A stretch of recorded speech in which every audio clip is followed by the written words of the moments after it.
সম্মানিত উপস্থিতি, কেমন আছেন আপনারা? আলহামদুলিল্লাহ, আলহামদুলিল্লাহ। আল্লাহ পাক যে হালে রেখেছেন, আল্লাহ পাকের দরবারে লক্ষ কোটি শুকরিয়া জানাই, আলহামদুলিল্লাহ। কারণ রাসূল সাল্লাল্লাহু আলাইহি ওয়াসাল্লাম বলেছেন, তোমাদের উঁচু স্তরে যে মানুষগুলো আছে তাদের দিকে দেখো না। কোনটা বেশি জরুরি? ভিডিও করা বেশি জরুরি, না আলোচনা বোঝা বেশি জরুরি, নাকি শুনে আমল করা বেশি জরুরি? রাসূল সাল্লাল্লাহু আলাইহি ওয়াসাল্লাম যখন বয়ান করতেন, সাহাবীরা কি খাতা কলম নিয়ে তার চিত্র আর্ট করতে বসে যেতেন? আল্লাহর নবী কেমন করে দাঁড়িয়ে আছেন, কেমন করে বসে আছেন, এগুলো ফটোশুট করতেন? তারা হৃদয়ের কান দিয়ে কথাগুলো শুনতেন। কথা ঠিক না বল? আমরা যদি চাই আজকের মাহফিল সফল হোক, তাহলে একটা বিষয়ভিত্তিক সুন্দর আলোচনা করতে হবে ইনশাআল্লাহ। আলোচনার পরিবেশ থাকতে হবে এবং কথা শুনে মানার প্রত্যয় ব্যক্ত করতে হবে। পারবেন তো ইনশাআল্লাহ? তাহলে এই ডিভাইসগুলো আপাতত বন্ধ রাখেন। এই ডিভাইসগুলো আমাদের মাথাটা নষ্ট করে ফেলছে। সবকিছু ডিভাইস কেন্দ্রিক হয়ে গেছে। বাচ্চা মাঝখানে ঘুমায়, স্বামী একদিকে মুখ করে ফোন টিপে, স্ত্রী আরেকদিকে মুখ করে ফোন টিপে। এই না এখন বর্তমান যুগটা এমন না? খাবার টেবিলে বসেছি, মা খাচ্ছে নিজে ফোন টিপছে, আমি খাচ্ছি আমি ফোন টিপছি। এমন না বিষয়গুলো এখন? মেয়ে নিজের ফোন নিজে টেপে, বাবা নিজের ফোন নিজে টেপে। এই যন্ত্রটা আমাদের মাথাটাকে আনকালচার্ড করে ফেলেছে, অসামাজিক করে ফেলেছে। এটা খুব একটা স্মার্টফোন না, আমরা নাম দিচ্ছি স্মার্ট, আসলে ফোনটা খুব একটা স্মার্ট না। এর অধিক ব্যবহারে এর প্রতি আসক্তি তৈরি হয়, মাদকের মতো আসক্তি তৈরি হয়। তখন সে বাস্তবতা আর এই ভার্চুয়াল লাইফের পার্থক্য বুঝতে পারে না। বাস্তব কোনটা আর ভার্চুয়াল লাইফ কোনটা। দেখবেন কিছু একটা কিনেছে, ঈদে কিছু কিনেছে, মানুষকে না দেখানো পর্যন্ত শান্তি হচ্ছে না। ঈদের বাসায় কিছু রান্না বান্না করেছেন, মানুষকে না জানানো পর্যন্ত আপনার ঘুম হচ্ছে না। একজন আলেমকেও দেখলাম সেদিন, যে সে পোস্ট করেছে একটা, যে ঈদে আমি 3টা কাপড় হাতিয়ে পেয়েছি, ঈদের দিন এইটা পরেছি, ঈদের পরের দিন এইটা পরেছি, তারপরের দিন এইটা পরেছি। এটা মানুষকে জানানোর কি দরকার আছে? আমরা জিজ্ঞাসা করেছি আপনি কয়টা কাপড় হাতিয়ে পেয়েছেন? কেউ কি জিজ্ঞাসা করেছে? নিজেই আমরা প্রাইভেট লাইফের খবরগুলো পাবলিক করে ফেলছি এই স্মার্টফোনের কারণে, এডিকশনের কারণে। এতে করে একটা মারাত্মক ক্ষতি হয়েছে। ক্ষতিটা হলো ঠান্ডা মাথায় চিন্তা করার যে ক্ষমতা, এটা নষ্ট হয়ে যাচ্ছে দিন দিন। ঠান্ডা মাথায় চিন্তা করে একটা সুস্থ সিদ্ধান্ত নেওয়ার যে ক্ষমতা আল্লাহ দিয়েছেন না, এটা নষ্ট হয়ে যাচ্ছে দিন দিন এই ফোনের কারণে। আর এই ফিতনা থেকে কেউই মুক্ত না এখন, আলেম জালেম সবার মধ্যে এই ফিতনা চলছে। একজন আলেম ধরেন একটা ওয়াজ করলো, মনে করেন আমি একটা ওয়াজ করলাম, এখন আমার কি খুব জরুরি যে দেশের মানুষকে জানাতে হবে আজকে 1.5 ঘন্টা আলোচনা করেছি, আল্লাহ আমার দিনের পথের পথ চলা কবুল করো, জানানো খুব জরুরি? এটা আমার তো সেজদায় বলার কথা, এটা আমার নামাজে বলার কথা, আল্লাহর কাছে হাত তুলে বলার কথা, আল্লাহ আজকে আমি 1.5 ঘন্টা কথা বলেছি, দিনের পথের এই পথ চল আল্লাহ তুমি কবুল করো, নাকি? না মানুষকে বলার কথা। সব ক্ষেত্রেই শো অফ এবং এই যে আই ওয়াশ, শোডাউন চলছে, এর পিছনে স্মার্টফোনের একটা ভূমিকা আছে। আপনারা এত ফোন নিয়ে ব্যস্ত হবেন না। যে কথাগুলো এখানে আলোচনা হবে ইনশাআল্লাহ দিলের কান দিয়ে শোনার চেষ্টা করি, আল্লাহ পাক তৌফিক দান করুন। আর ইয়াং জেনারেশনের তো ফোন ছাড়া চলেই না, ফোন ছাড়া কোনো গতি নাই। একটা জিনিসকে নিজের সঙ্গী বানিয়ে নেন। আজকের ওয়াজ শুরু করছি এই নসিহত দিয়ে। একটা জিনিসকে নিজের সঙ্গী বানিয়ে নেন, জীবনটা সুন্দর হবে ইনশাআল্লাহ তাআলা। বলে দেব কি? আল কোরআন। নাম শুনেছেন কিনা? চোখে দেখেছেন কিনা? রমজান মাসে খতম দিয়েছেন? একটু হাত উঁচু করেন দেখি, রমজান মাসে কারা কারা কোরআন খতম দিয়েছেন? মাশাআল্লাহ। বলেন তো আল কোরআনের আলো ঘরে ঘরে জ্বলবে কিনা? জ্বলবে? কখনো না। জনগণের অবস্থা যদি এমন হয় তাহলে কখনোই আল কোরআনের আলো ঘরে ঘরে জ্বলবে না। যেদিন প্রত্যেকটা হাত উঁচু হবে সেদিন জ্বলবে ইনশাআল্লাহ। শুধু এইসব বড় বড় স্লোগান দিয়ে লাভ হয় না, আই ওয়াজ শোডাউন করে লাভ হয় না। আমার দলে এত মানুষ, আমার সংগঠনে এত মানুষ, আমারটাই হক, আমারটাই চূড়ান্ত হক, এইসব করে লাভ হয় না। মানুষের ভিতরের ব্যক্তি পর্যায় থেকে শুরু করে সামাজিক পর্যায় পর্যন্ত যখন ঘরে ঘরে কোরআন হাদিসের চর্চা হবে, তখন বুঝবেন যে ইনশাআল্লাহ সমাজ পরিবর্তন হচ্ছে। শুধু আই ওয়াজ শোডাউন দিয়ে আর একদিনের মাহফিল দিয়ে ভাই কিচ্ছু হবে না। কথা কি খারাপ লাগছে? কিছু কথা আমার খারাপ লাগতে পারে, তবে আজকে থেকে 10 বছর পরে হলেও এর ফল বুঝবেন ইনশাআল্লাহ। কারণ প্রথম কিছু কথা বললে মানুষ গালি দেয়, যেমন 5 বছর আগে ইলেকট্রনিক মানি নিয়ে কথা বলেছিলাম, পেপার মানি নিয়ে কথা বলেছিলাম, মানুষ খুব গালি দিয়েছে। তো এখন তারাই বলছে আসলে উনি ঠিকই বলেছেন, ঠিকই বলেছেন। সাদাকাতুল ফিতর দিয়েছেন না আপনারা? সাদাকাতুল ফিতর, কেউ চাল দিয়েছেন, কেউ কিশমিশ দিয়েছেন, কেউ খেজুর দিয়েছেন না, আবার কেউ টাকা দিয়েছেন, এই তো, তাই না? এটা নিয়ে একটা দ্বন্দ্ব দেখলাম অনলাইনে যে আসলে কোনটা দিবে। কিছু মানুষ এইটা বুঝতে পারছে যে হ্যাঁ, এটা নবীজি খাদ্যদ্রব্য দিয়েছেন, আমাকেও তাই দেওয়া উচিত, আমি একদম বিশুদ্ধ সুন্নতের উপর আমল করবো, এটা বুঝতে পারছে। কিন্তু নবী সাল্লাল্লাহু আলাইহি ওয়াসাল্লাম যে দিনার আর দিরহাম কারেন্সি হিসেবে ইউজ করেছেন ওটা বুঝতে পারছেন। কথা বুঝতে পারছেন কিনা? ওই জায়গায় ধরতে পারছেন না। এখন ওইটা কিন্তু অর্থনৈতিক সুন্নত। ওটা কি সুন্নত? ওটা কিন্তু অর্থনৈতিক সুন্নত, কারণ ওর মধ্য দিয়ে মুদ্রা এবং অর্থের মান কমে যায় না, বরং একটা জায়গায় স্থিতিশীল থাকে। কিন্তু আমাদের এই বিশ্ব যে কারেন্সিগুলো দিয়েছে এগুলোতে মুদ্রার মান সীমাবদ্ধ থাকে না, কমে যায়। কমে যায় কিনা? 10 লাখ টাকা এখন রেখে দেন আপনার সিন্ধুকের মধ্যে, 5 বছর পর কি 10 লাখ টাকার মান 10 লাখ টাকা থাকবে? 10 লাখ টাকার গোল্ড আপনার কাছে আছে মনে করেন, 10 বছর পর এর মান বাড়বে না কমবে? এই জন্য আল্লাহ পাক কারেন্সি দিয়েছেন দিনার এবং দিরহাম, যেটা পৃথিবী থেকে উঠে গেছে। এখন পৃথিবী থেকে মনে করেন অনেক কিছু উঠে গেছে। ইসলামিক খেলাফত ছিল এক সময়, শব্দটা কি জানেন? এটা কি? আল্লাহ পাকের জমিনে আল্লাহর শাসন, এটা হলো খেলাফত। আল্লাহ পাকের জমিনে কার শাসন? নাকি আল্লাহর জমিনে চলবে শয়তানের শাসন? কোনটা? জমিন আল্লাহর, মানুষ আল্লাহর সৃষ্টি, সমাজ আল্লাহর সৃষ্টি, শাসন চলবে আল্লাহ। সিম্পল। আল্লাহ পাকের জমিনে আল্লাহর শাসন মানে খেলাফত। আর সারা বিশ্বের কোথাও আপনি ইসলামী খেলাফত পাচ্ছেন না। তাই বলে কি খেলাফার কনসেপ্ট উঠে গেছে? ইনশাআল্লাহ তাআলা ঈসা ইবনে মারইয়াম যখন আসবেন, আল মাহদি যখন আসবেন, আবার সারা বিশ্বে এই খেলাফতই রিস্টোর করা হবে। তাহলে এটা হলো পলিটিক্যাল সুন্নাহ। এটা কি সুন্নাহ বলেন? এটা পলিটিক্যাল সুন্নাহ। দিনার দিরহামের কথা বললাম, এটা ইকোনমিক সুন্নাহ। এই সুন্নাহগুলো ঠিকই বোঝেন। হাত বাঁধতে হবে কোথায়, পায়ে পা লাগবে কি লাগবে না, রফুল এদান করতে হবে কি হবে না, চাল দিয়ে দিব নাকি কিসমিস দিব না টাকা দিব, এগুলো সুন্নাত তো মাশাআল্লাহ খুব ভালোই বুঝুন। কিন্তু পলিটিক্যাল, ইকোনমিক, সোশ্যাল সুন্নাতগুলো বুঝবেন না। এগুলো কি ইসলামের অংশ না? না ইসলামের বাইরে এগুলো? তো আমি আশা করি আমাদের যুব সমাজ কোরআনকে বুকে আগলে ধরবে ইনশাআল্লাহ। পারবেন তো ভাই? আজকে যদি সারা ওয়াজের সব কথাও ভুলে যান, এই কথাটা মনে রাখেন যে আমরা কোরআনহীন জীবনযাপন করবো না ইনশাআল্লাহ। প্রত্যেকদিন কমপক্ষে 1 পারা করে হলেও কোরআন তেলাওয়াত করবো ইনশাআল্লাহ। অর্থ বুঝি চাই নাই বুঝি তেলাওয়াত করবো ইনশাআল্লাহ। তেলাওয়াত করতে করতে করতে কোরআনের প্রতি একটা মহব্বত সৃষ্টি হবে। যখন মহব্বত সৃষ্টি হবে তখন ইনশাআল্লাহ আপনি অর্থ বোঝার দিকেও মনোযোগ দিবেন ইনশাআল্লাহ। অর্থ বুঝতে বেশি কিছু লাগে না, আরবি ভাষাটা জানলেই হয়, আরবি ব্যাকরণটা জানলেই হয়। আমরা একসাথে 5টা ভাষা শেখার মতো মেন্টাল ক্যাপাবিলিটি রাখি, এটা সায়েন্স বলে। একটা ছোট বাচ্চা একসাথে 5টা ভাষা শেখার মতো মানসিক দক্ষতা রাখে। এবং আগের যুগে, এই যে ব্রিটিশ পিরিয়ডের আগে আমাদের বাপদাদারা যারা ছিল, তারা বাংলা, ইংরেজি, উর্দু, ফার্সি, আরবি 5টা ভাষাই জানতো না? আমাদের দাদা পরদাদাদের জেনারেশন, আমি আমার জেনারেশনের কথাই বলি, তারা এসেছিল বাগদাদ থেকে এই বাংলাদেশের দিন প্রচার করতে। আমি এতটুকু শুনেছি, আমি এর বেশি কিছু জানি না।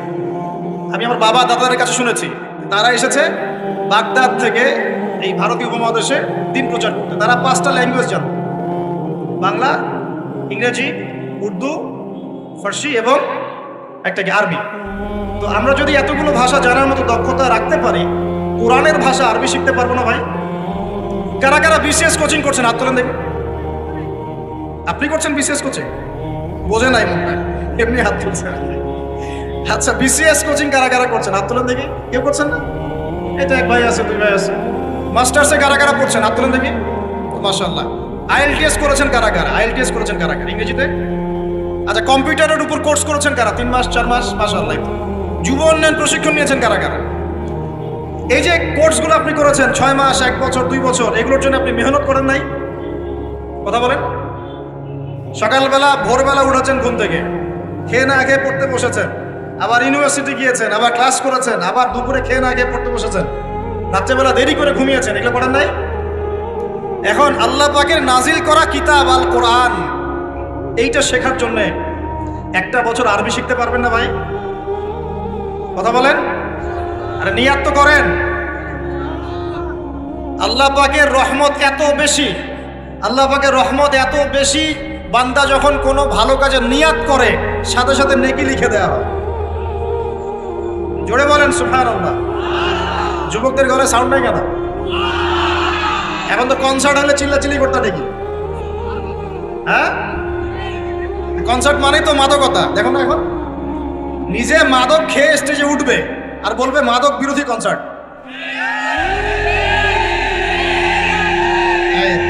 রাগ করলেন নাকি? বাস্তবতা না? নিজে মাদক খেয়ে স্টেজে উঠে উঠা বলে মাদক বিরোধী কনসার্টের আয়োজন করছে। আমি আপনাদেরকে একটু পরে কোরআন সুন্নাহ থেকে বলছি যে আসলে মানুষের পরিবর্তন আসলে সম্ভব কিভাবে। এইসব বোগাস শোডাউন দিয়ে সম্ভব নাকি কোরআন সুন্নাহ দিয়ে সম্ভব? তো এই যে ভাইরা যারা 6 মাস 1 বছর 2 বছর কোর্স করছেন, পড়াশোনা করছেন, আল্লাহর কালাম শেখার জন্য কোরআনের ভাষাটা শিখতে পারবেন কিনা একটু নিয়াত করেন আমার সাথে। আগামী রমজান আসার আগেই আল কোরআন তেলাওয়াত করা শিখবেন ইনশাআল্লাহ। একদম মদ মাখরাজ তাজবিদের সাথে বিশুদ্ধ করে কোরআন তেলাওয়াত করা শিখবেন ইনশাআল্লাহ। ঠিক আছেন? মাত্র 3 মাসের মধ্যে মানুষ কোরআন শিখতে পারে। মাত্র কয় মাস? 3 মাসের মধ্যে মানুষ কোরআন শিখতে পারে, সম্ভব। আর যদি আপনি 2 বছর 2.5 বছর 3 বছর সময় দেন আরবি ভাষার পিছনে, ব্যাকরণের পিছনে, ইনশাআল্লাহ তাআলা আপনি কোরআনের অর্থ করতে পারবেন ইনশাআল্লাহ। কোরআন পড়বেন, অর্থটাও বুঝতে পারবেন ইনশাআল্লাহ। আমরা বহুত দিন নামাজ পড়েছি, নামাজে আমরা 5 ওয়াক্ত নামাজে কোরআন তেলাওয়াত করি, তারাবির নামাজে কোরআন তেলাওয়াত করি। আমাকে একটু বলেন তো সততার সাথে কয়দিন আপনার চোখ দিয়ে পানি পড়েছে? বলেন 10 দিন কান্নাকাটি করেছেন কারা কারা? একদিন, অন্তত একদিন কোরআন শুনে কান্নাকাটি করেছেন কারা কারা? আলহামদুলিল্লাহ। আত্মা দেখেন, আমরা কোরআন পড়েও কেন চোখ দিয়ে পানি বের হয় না? কারণ কোরআনের যে অর্থ, যে মানে ব্যাখ্যা, ইন্টারপ্রিটেশন এবং কোরআনের যে ভিতরের অন্তর্নিহিত নিগুড় একটা রহস্য, এইটা আমাদের কলিজার মধ্যে পতিত হয় না। কেন হয় না? কারণ আমি তো ভাষাটা জানি না। আমি তো ভাষা জানি না। আপনার সন্তান বা বাবা মা অসুস্থ, মনে করেন, কথার কথা আল্লাহ না করুন, তো এখন আপনি ওযু করে 2 রাকাত নামাজ পড়ে আল্লাহর কাছে দোয়া করছেন যে আল্লাহ আমার বাবা অসুস্থ, আমার মা অসুস্থ, আমার সন্তান অসুস্থ, আল্লাহ তুমি তাকে শেফায়ে কামেলা দান করো, বলে আমিন। এই কথাটা বলার সময় কি আপনার মনের মধ্যে কোনো আবেগ কাজ করে কি করে না? করে না? চোখ দিয়ে কখনো কখনো পানি বের হয় কি হয় না? অনেকের মা মারা গেছেন, বাবা মারা গেছেন না, তার কবরের সামনে গিয়ে দাঁড়ান, হাত তুলে দোয়া করেন, আপনার মন থেকে কি একটা ফিলিংস আসে কি আসে না? চোখ দিয়ে পানি বের হয় কি হয় না? তাহলে আল্লাহ পাকের কালাম কোরআন পড়ে কেন আমাদের চোখ দিয়ে পানি ঝরছে না? উত্তর কি? উত্তর হচ্ছে কোরআন পড়ে বোঝার মতো আবেগ আপনার অন্তরে তৈরি হচ্ছে না। এখন কেন তৈরি হচ্ছে না? উত্তর কি? কারণ আপনি আমি সেই ভাষাটা বুঝি না। কথা কি বুঝতে পারছেন যুবক ভাই? লেকচারগুলো আমার মূলত যুবকদের জন্যই, কারণ বৃদ্ধদেরকে দিয়ে খুব বেশি খেদমত আর হবে না মনে হচ্ছে। হবে? হ্যাঁ, আন্ডারস্টিমেট করি নাই। সমাজ পরিবর্তন হয়েছে প্রত্যেক যুগে যুগে যুবকদের হাতে। কাদের হাতে? আর বয়স্ক যারা থাকেন তারা যদি বুদ্ধিমান হন, যুবকদেরকে সঠিক পথে পরিচালিত করেন। আর এখন দেখা যাচ্ছে যৌবনে যে যত বেশি শয়তান ছিল, বার্ধক্যে আরো বড় শয়তান হচ্ছে। যৌবনকালে যে যত বড় যে লেভেলের শয়তান ছিল, বার্ধক্যে আরো বড় লেভেলের শয়তান হচ্ছে। একদম মনে করেন যে বয়স হয়ে গেছে 50-60, তারপরে দুনিয়ার মোহ নেশা যাচ্ছে না। আরো কিভাবে 10টা ফ্ল্যাট, একটা ফ্ল্যাট আছে, আরো কিভাবে আরো একটা হবে। হ্যাঁ, 10 বিঘা জমি আছে, আরো কেমনে 5 বিঘা হবে। এই ব্যবসার এই অবস্থা আরো কেমনে বেশি হয়। সারাদিন দুনিয়া দুনিয়া দুনিয়া নিয়ে। দুনিয়াদার ব্যক্তিদের হাতে কি সমাজ ইসলামিক বিপ্লব হয়? দুনিয়াদার মানুষদের হাত দিয়ে কি ইসলামের বিপ্লব হয়েছে? নাকি আল্লাহ এবং তার রসুলের প্রেমে বা ইশকে পাগল এই মানুষদেরকে দিয়ে দিনের খেদমত হয়? কোনটা বলেন? যারা আল্লাহ এবং তার রসুল এবং তার দিনকে মহব্বত করে, এই মানুষদেরকে দিয়ে দিনের খেদমত হয় না? যুবকদের সামনে ভবিষ্যৎ পড়ে আছে এবং এই বাংলার ভবিষ্যৎও তাদের হাতেই আছে। এই বাংলাদেশের ভবিষ্যৎ কাদের হাতে? ইয়াংদের হাতেই। যে যেখানে থাকো না কেন, প্রশাসনে হোক, রাজনীতির মধ্যে হোক, অর্থনীতির মধ্যে হোক, মেডিকেল সেক্টরে হোক, ইঞ্জিনিয়ারিং সেক্টরে হোক, বেসরকারি চাকরি হোক, হ্যাঁ, আলেম ওলামা কেরামদের সেক্টরে হোক, মসজিদে হোক, মিম্বরে হোক, যুবকরা যে যেখানেই যাবেন ইনশাআল্লাহ আল্লাহ এবং তার রসুলের বিধান মেনে চলবেন ইনশাআল্লাহ। এই কাজটা যদি করতে পারেন, সত্যিকার অর্থেই দেখবেন বাংলার মাটিতে দিন কায়েম হয়ে যাবে। এখন আসি মূল কথায়। এতক্ষণ যে কথাগুলো বললাম ওই মোবাইল ফোন থেকে শুরু করে আপনাদের হাতে ধরিয়ে দিলাম, এখন থেকে আর আল কোরআন। স্মার্টফোনের সময় কম, কোরআনের সময় বেশি। রাজি আছে কিনা? স্মার্টফোনের সময় কম, কোরআনের সময় বেশি। রাজি আছে কিনা? আল্লাহ তৌফিক দান করুন। এবার আসেন আজকের আলোচনার সংক্ষিপ্ত করে দিব। আলোচনা বৃষ্টি যে কোনো সময় বৃষ্টি হতে পারে। আল্লাহ পাক আমাদেরকে আলোচনাটা সুন্দরভাবে শেষ করার তৌফিক দান করুন। আমি আজকে আপনাদেরকে 10টা পয়েন্ট বলবো। কয়টা পয়েন্ট ভাই? টাইটেলটা এভাবে দিবেন, সমাজ পরিবর্তনের জন্য তাসকিয়া বা আত্মশুদ্ধির গুরুত্ব। কথা বলেন আমার সাথে। সমাজ পরিবর্তনের জন্য তাসকিয়া বা আত্মশুদ্ধির গুরুত্ব। সমাজ পরিবর্তন হোক আপনি চান কিনা? নাকি যে অবস্থায় আছে এই অবস্থায় আপনি সন্তুষ্ট? সমাজের মধ্যে সুদ আছে, আপনি সন্তুষ্ট? সমাজে মেয়েরা বেপর্দায় চলাফেরা করছে, আপনি কি সন্তুষ্ট? সমাজে বহু মানুষ আছে বেনামাজি ঘুরে বেড়ায়, আপনি কি সন্তুষ্ট? সমাজে বহু যুবক ছেলে পেলে মাদকদ্রব্য সেবন করে, আপনি কি সন্তুষ্ট? সমাজে বহু মেয়ের ইজ্জত হানি হচ্ছে, ইফতিজিং হচ্ছে, ধর্ষণ হচ্ছে, আপনি কি সন্তুষ্ট? সমাজে অনেক মানুষ দুর্নীতি করছে, আপনি কি সন্তুষ্ট?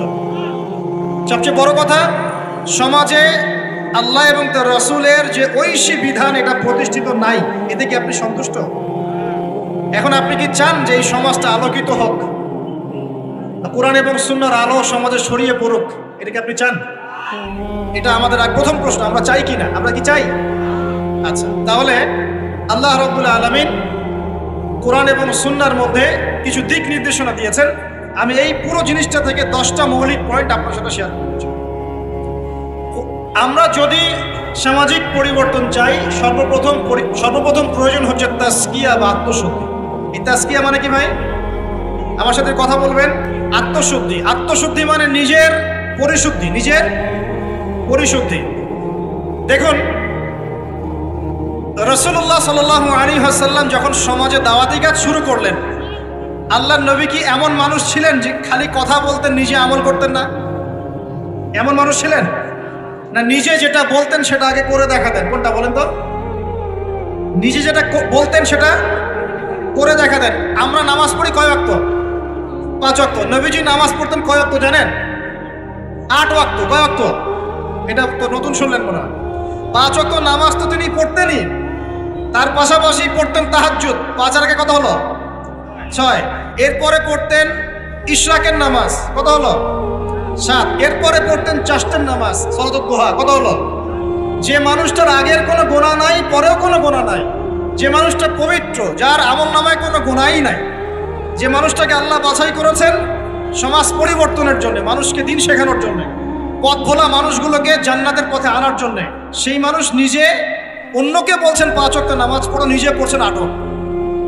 তার মানে এখান থেকে আপনাকে বোঝাতে চাইলাম, সমাজ পরিবর্তন করতে হলে যারা এই কাজ করতে চাবেন তাদের নিজেকে আগে পরিশুদ্ধ হতে হবে, অন্যের চাইতে বেশি আল্লাহওয়ালা হতে হবে। আল্লাহ পাক তৌফিক দান করুন।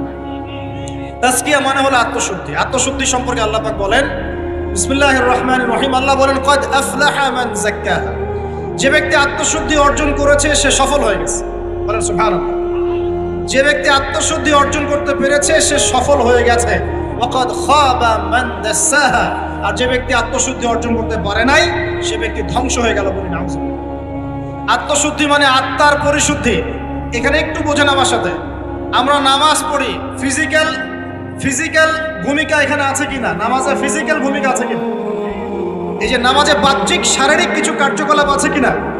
কিন্তু এই নামাজটাই যদি আমি মনের মধ্যে রিয়া নিয়ে পড়ি, নামাজ কবুল হবে কিনা? কথা বলেন।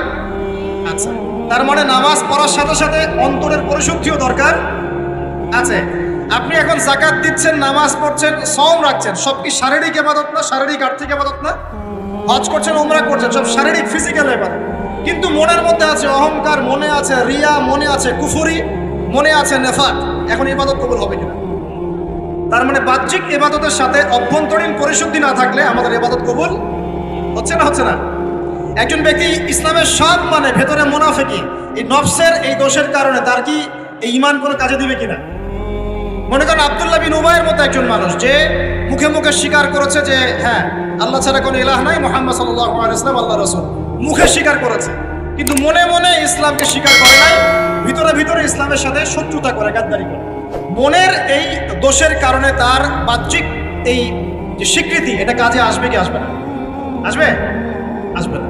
মনে করেন আপনি খুব আমল করছেন মাশাআল্লাহ, কিন্তু আকীদার মধ্যে খুব গলদ আকীদা আছে, আকীদার মধ্যে গলদ আকীদা আছে। যেমন একটা গলদ আকীদা হচ্ছে, আপনি মনে করেন যে ইসলামের কিছু অংশ মানলেই হয়, কিছু অংশ না মানলেও চলে। ইসলামের বিধান ওই যুগে চলতো, এই যুগে চলে না। ইসলামের কিছু বিধান আছে যেগুলো এখন পালন করা যায় না, আগে যেত। আকীদায় গলদ। কেউ যদি মনে করে যে তাকদীর বা ভাগ্য বলতে কিচ্ছু নাই, আমি যা করব তাই পাবো। কেউ যদি মনে করে যে আল্লাহ রাব্বুল আলামিনের জাত এবং সিফতগুলো এগুলা মানার দরকার নাই, শুধু আল্লাহকে রব হিসেবে মানলেই হয়, মানে এরকম অনেক গলদ আকীদা আছে। কিন্তু এটা নিয়ে আলাদা লেকচার দেওয়া যায়। তো এখন ইবাদতের আমল সে করছে ঠিকই, কিন্তু আকীদার মধ্যে গলদ বিশ্বাস আছে। এখন তার ইবাদত কবুল হবে কিনা? কথা বলেন, হবে না। একজন ব্যক্তি মনে করেন সুন্নতের উপর আমল করছে, কিন্তু মুহাম্মদ সাল্লাল্লাহু আলাইহি ওয়াসাল্লামের শানে এবং তার অবমাননায় তার